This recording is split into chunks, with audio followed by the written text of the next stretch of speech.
ඉතින් ඔන්න එක දිගට assignment කරලා පොඩි නිවාඩුවකට ගෙදර ගිහින් ආවා. ඉතින් දැන් තමයි බෝඩිමට ආවේ. ආයෙත් ඉඳන් ලෙක්චර්ස් තියෙනවා. ඉතින් පොඩි දවසකින් බෝඩිමට ආවේ. මම හිතුවා මුලින්ම බෝඩිම අස් කරගන්න. මොකද තියෙන විදිය ඇත්තටම ගොඩක් අවුල් වෙලා තියෙන්නේ. ඉතින් අස් කරගන්න ඕනේ. මම ඔයාලට පෙන්නන්නම් බෝඩිම දැන් තියෙන විදිය.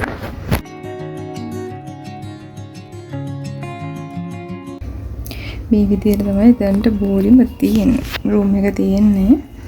ඉතින් සේරම අස් කරගන්න ඕනේ. මේ මම යාළුවන්ට නම් කිව්වා යද්දී බෑග් එකෙන් පොඩ්ඩක් උඩින් තියලා යන්න කියලා. මොකද මේ අස් කරගන්න ලේසි වෙන. මෙහෙම තමයි දැන් තියෙන්නේ. ඇඳවල වල හැමතැනම රෙදි. සම්පූර්ණ අවුල් ජාලයක් වෙලා තියෙන දාපු තැන්වල බඩු. ඉතින් මොකද සතියකට වැඩිය ගෙදරනේ හිටියේ.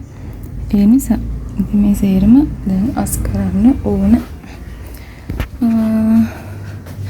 එහෙනම් පටන් ගමු අස් කරන්න.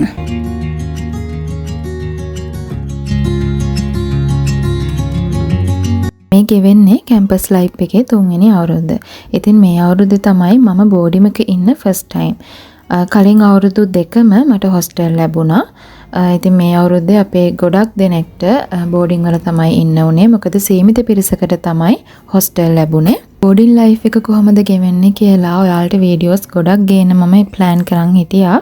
ඒ වුණාට අපිට මුලින්ම ලැබුණ බෝඩිම වීඩියෝ කරන්න ටිකක් අපහසුයි. මොකද ඒකේ ගොඩාක් ළමයි ඉන්නවා. ඉතින් තියෙන නිදහස අඩුයි. ඒ වගේම ඇකඩමික් කරගන්න බව අපිට එතන නිදහස අඩුයි.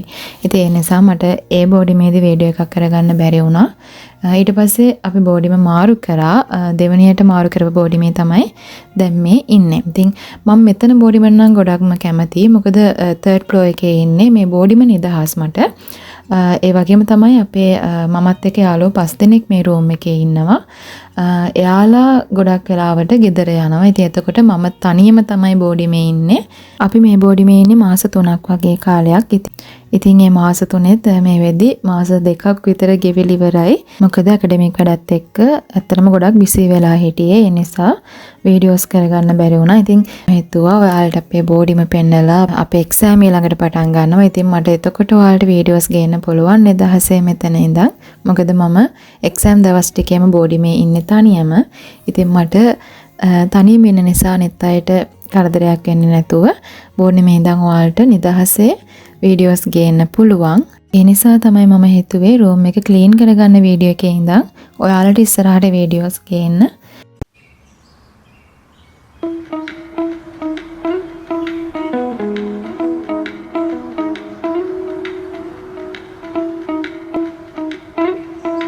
අපි ගෙදර ගියේ ගොඩ දවසකින්. ඉතින් ගෙදර යද්දි මගේ යාළුවෝ ටික රූම් එකේ හිටියා. ඒ නිසා මම යාළුවට කියලා ගියේ බෑග් එකේ මැද උඩින් තියලා යන්න. මම සතියකින් ආයේ එනවා. ඒ ආවට පස්සේ මම රූම් එක අස් කරන්නම් කියලා තමයි කියලා ගියේ යාළුවට. ඉතින් යාළුවා මං හිතන්නේ රූම් එක අතුගාලේම ගෙහින් තියෙන. ඒ නිසා මට ටිකක් ලේසි. මේ මම හිතුවේ ගොලුකු වෙලාවක් යයි කියලා. ඒ වුණාට මට පැය 2-3කින් වැඩේ ඉවර කරගන්න පුළුවන් වුණා. සාමාන්‍යයෙන් මට පිළිවෙල කියන එක උපරිමයෙන්ම ඕන. මම කැමති නැහැ බඩු එහෙ මෙහෙ දාලා පිළිවෙලට ඉන්න. ඒක මට ඇත්තටම ලොකු මානසික වදයක්. හොස්ටල් ඉන්න කාලෙත් මට තිබ්බ ලොකුම ප්‍රශ්නයක් ඒක. මොකද ළමයි එක විදියයිනේ. එතකොට එක අය එක විදියට තමයි හැසිරෙන්නේ. ඉතින් එතකොට ඇත්තටම හොස්ටල් එකේ ඉද්දි ටිකක් ඒක අපහසුයි පිළිවෙල කියන එක. මොකද මේ හැමෝම එකම විදිය නැති නිසා. ඉතින් අර බෝඩින් ලයිෆ් එකට මම ඇත්තටම කැමතියි ඒ නිසා. මොකද වැඩිපුරත් මෙතන මම තනියම මේ බෝඩිමේ ගොඩක් වෙලාවට ඉන්නේ. මගේ යාළුවෝ ගෙදර යනවා නිතරම. ඉතින් ඒ නිසා මම කැමති විදියට රූම් එක අස් කරගෙන නිදහසේ මෙතන ඉන්න පුළුවන්. ඉතින් ඒ නිසා මම ඇත්තටම මේ බෝඩින් ලයිෆ් එකට ටිකක් කැමතියි. ඉතින් අර බෝඩින් ලයිෆ් එක කියන එකෙත් ලොකු අත්දැකීමක් අපිට ගන්න තියෙනවා ජීවිතේට. මොකද ගෙදරින් ඈත් වෙලා හොස්ටල් එකේ ඉඳලා ඊට පස්සේ ආයෙ තනියමම බෝඩිමක ඉන්නවා කියන්නේ ඒක ඇත්තටම ටිකක් අර අමාරුයි. මොකද දැන් ගොඩක් වෙලාවට යාළුවොත් මේ බෝඩිමේ නැහැ. මම තනියම තමයි හිටියේ. එතකොට ඉතින් මම හොයාගෙන කන්නේත් තනියම අර හැම අත්දැකීමක්ම මේ කැම්පස් ලයිෆ් එකෙන් ලැබෙද්දී ඒක ඇත්තටම ජීවිතේට ගොඩක් වටිනවා. මොකද ඉතින් හැම අත්දැකීමක්ම අපි මේ ජීවත් වෙන කාලය තුල ගන්න ඕනේ. ඉතින් මම හිතනවා හොස්ටල් ලයිෆ් එක වගේම බෝඩිමේ හිටපු මේ ලයිෆ් එකත් මගේ ජීවිතේට ලොකු අත්දැකීමක්. ඒ වගේම මම තනියම තමයි කෑම හදාගත්තේ. ඉතින් එතකොටත් ඒක අර කඩෙන් කෑම අරගෙන කනවට වඩා ලොකු එක්ස්පීරියන්ස් එකක්. ඉතින් හොස්ටල් ලයිෆ් එකට වඩා මම ඇත්තටම මේ බෝඩින් ලයිෆ් එකට ඒ නිසා චුට්ටක් කැමතියි. මොකද මට අර කැන්ටින් කෑම එහෙම කන්න හරිම අමාරුයි. අර ඔයාගෙන කද්දී Tamanට ඕන විදියට තමන්ගේ රසට හදා ගන්න පුළුවන්. ඉතින් ඇත්තටම අර කෑම තමන්ම හදාගෙන කන එකත් ඒකත් ජීවිතේ ලොකු එක්ස්පීරියන්ස් එකක්. ඉතින් මම ඒ නිසා මේ හොස්ටල් ලයිෆ් එකට වඩා බෝඩින් ලයිෆ් එකට ටිකක් කැමතියි. පැත්තක් හරි මේ විදියට තමයි මේ පැත්ත මම අස් කරගත්තේ. බෙඩ්ෂීට්ස් යාලා මේ අයන් කරලා ගෙහින් තිබ්බේ. ඒ උනාට හෙට යාලා හැමෝම එන නිසා මේ මම බෙඩ්ෂීට් ටික දැම්මා. මඩුරෝටව මේ පැත්ත අස් කරගන්න ඕනේ. මේ පැත්ත හිම් පිටින්ම තාම නෑ. තවම ඒ විදිහටම තියෙන මේ පැත්ත. එතකොට ටේබල් එක පැත්ත මම බඩු ටික සේරම අස් කරගන්නත් ඕන. එහෙනම් මේ ටික අස් කරගමු. අස් කරලා ඉවරලා මම පෙන්නන්නම් කොහොමද තියෙන්නේ.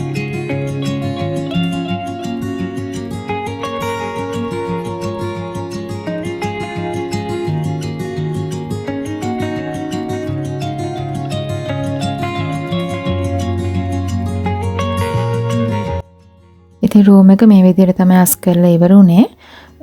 ඊළඟට මේ මගේ යාළුවෙක්ට මම මේ එයා හදනවා මල් වාස්. එතකොට මල් බොකේ හදනවා. ඉතින් මම යාට කියලා මේ පොඩි මල් වාස් එකක් හදාගත්තා. ඒක එයා දැන් ගේට් එක ගාවට ගෙනත් දෙනවා කියලා කියපු නිසා තමයි මම මේ පහලට ආවේ. අස්කල මාරි මහන්සි මම ෆ්ලවර් වාස් එකක් මම යාට හදන්න දුන්නා. ඒක මේ අද මම යාගෙන් ගත්තා. ඉතින් මම පෙන්නන්න ඔයාලට මේ මගේ මේ HRM එකේ කන්වර්සේෂන් එකට මම යා බොකේ එකක් කරා. ඒක හරිම ලස්සනයි. ඔයාලා ෆොටෝස් දකින්නත් සමහර විට.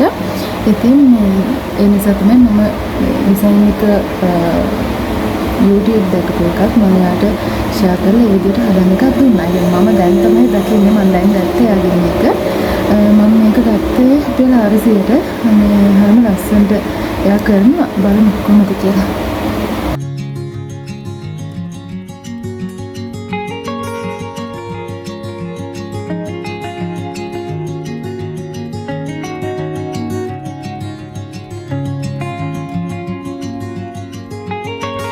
අනේ අත්‍තරම ලස්සනයි. මම ඒක කැමතියි. මාර ලස්සනයි. කලර් එකක් තියෙනයි.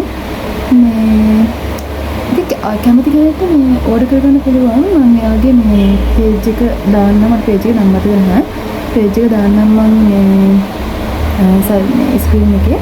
මේක මම ගත්තේ රුපියල් 400ට. මටම හරිම ලස්සනයි ඒක. මම මේක අස් කරගෙන ඉවර වෙලා වොෂ් එකක් එහෙම දාගෙන මම ලෑස්ති වුණේ හෙට ඉඳන් අපේ ලෙක්චර්ස් ආයේ පටන් ගන්නවා. ඉතින් ටයිම් ටේබල් එක එහෙම බලලා ඒ දවස්වල වැඩ ටික ප්ලෑන් කරගන්න තමයි හදන්නේ. ඊට කලින් මම මේ දවස් ටිකේ වියදම කොච්චරක් ගියාද කියලා බජට් එක බලනවා. ඊට පස්සේ ටික මම මගේ බජට් බුක් කියලා වෙනම පොතක් අරගෙන ඒ ටික සටහන් කරගන්නවා. ඒක මට මාසෙට කොච්චර වේදමක් යනවද කියලා බලා ගන්න. එතකොට අතේ තියෙන සල්ලි අතේ තියෙන මුදල් ටික බැලන්ස් කරගන්න ලොකු උදව්වක් වෙනවා. ඉතින් කැම්පස් එකට ආපු දවසේ ඉඳන් මම මේ බජට් එක ලියා ගන්න එක නම් කරනවා. මොකද ඒක අපිට අර මාසෙකට කොච්චර ගාණක් යනවද කියලා බලා ගන්නත් ඒ වගේම අතේ ඉතිරි වෙලා තියෙන සල්ලි ටික බැලන්ස් කරගන්නේ කොහොමද කියලා බලා ගන්න ලොකු උදව්වක් වෙනවා. ඉතින් ඒක තමයි මම මේ කරන්නේ. ඊට පස්සේ දා දවසේ මට වෙන වැඩ මුකුත් කරන්නේ නැහැ. මොකද ඊළඟ දවසේ ඉඳන් ලෙක්චර්ස් ආයෙ පටන් ගන්නෙ. ඉතින් අද හවස්වරුව මගේ මේ විදිහට තමයි ගෙවුනේ. ඉතින් ඔයාලා ඉස්සරහට මගේ වීඩියෝස් බලන්න කැමති නම් මේ channel එක subscribe කරන්න කියලා මතක් කරනවා. එහෙනම් අලුත් වීඩියෝ එකකින් හමු වෙනකන් ගිහින් එන්න.